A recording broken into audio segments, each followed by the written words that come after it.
Hello दोस्तों और स्वागत है आपका पैसा अड्डा में, जहां फाइनेंस होता है सिंपल, बिल्कुल अड्डा स्टाइल।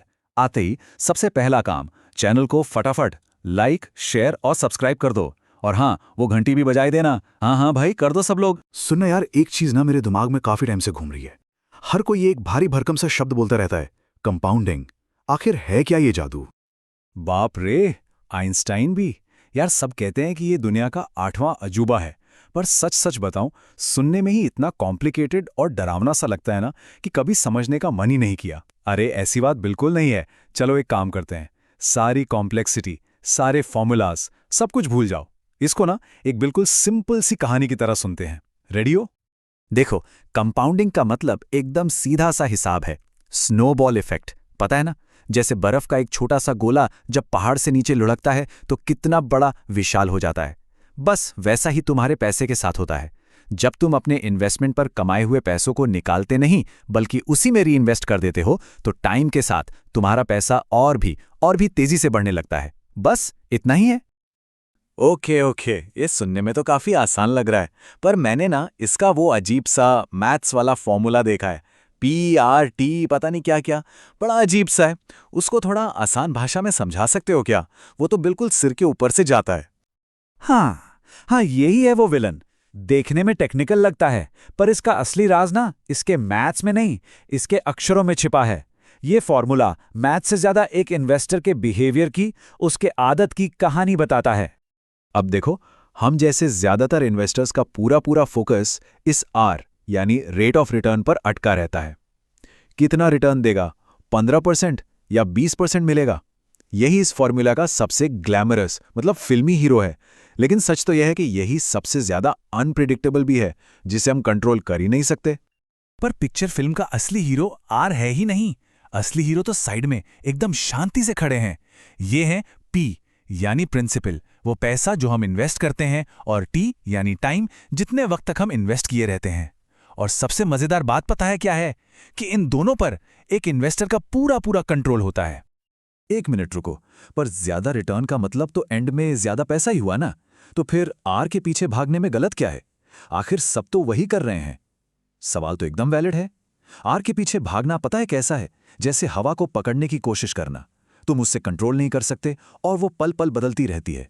मार्केट की हालत, इकोनॉमी की हालत, कंपनी की हालत, ना जाने कितनी चीजें इस R को अपने इशारों पर नचाती रहती हैं। तो चलो अब बातों से आगे बढ़ते हैं और इसका लाइव प्रूफ देखते हैं कि कैसे जो चीजें हमारे हाथ में हैं, यानी कि P और T, उन पर फोकस करना ही असली विनिंग स्ट्रैटेजी है। अब इस स्लाइड पर जरा गौर करो। मान लो दो दोस्त हैं, A और B। दोनों ने 20 साल तक हर महीने 2 लाख रुपए इन्वेस्ट किए और दोनों को 12% का रिटर्न मिला।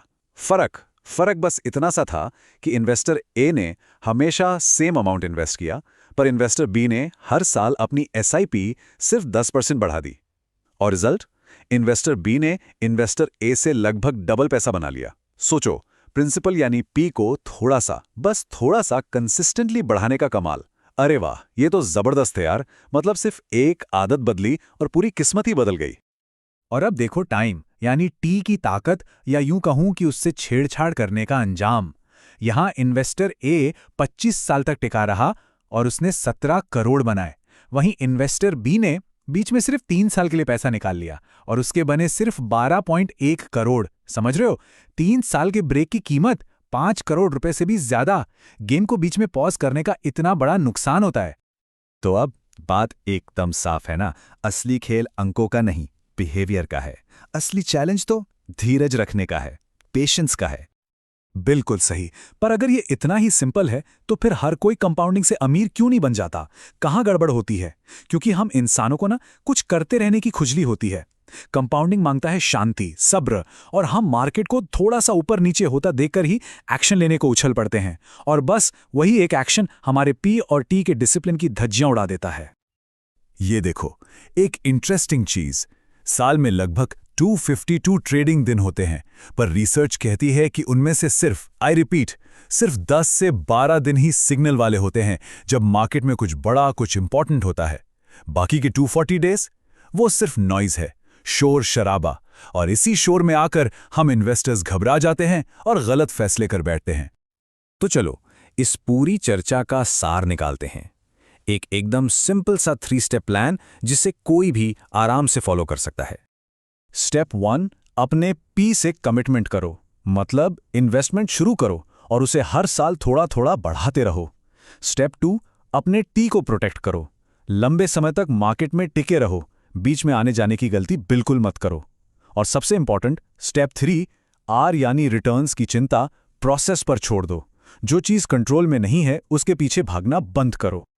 बस हमेशा ये याद रखना, आज के छोटे और डिसिप्लिन्ड कदम ही कल जिंदगी बदलने वाला इनाम देंगे। कंपाउंडिंग डिसिप्लिन का ही तो दूसरा नाम है। यार आज तो दिमाग की बत्ती जल गई, सही में। इतने भारी टॉपिक को इतना आसान बना दिए तुमने। अब सब कुछ एकदम क्रिस्टल क्लियर है। तो दोस्तों, अगर ऐसे ही आसान तरीके से फाइनेंस को समझना है तो पैसा अड्डा को सब्सक्राइब किए बिना बिल्कुल मत जाना। मिलते हैं अगले अड्डा में।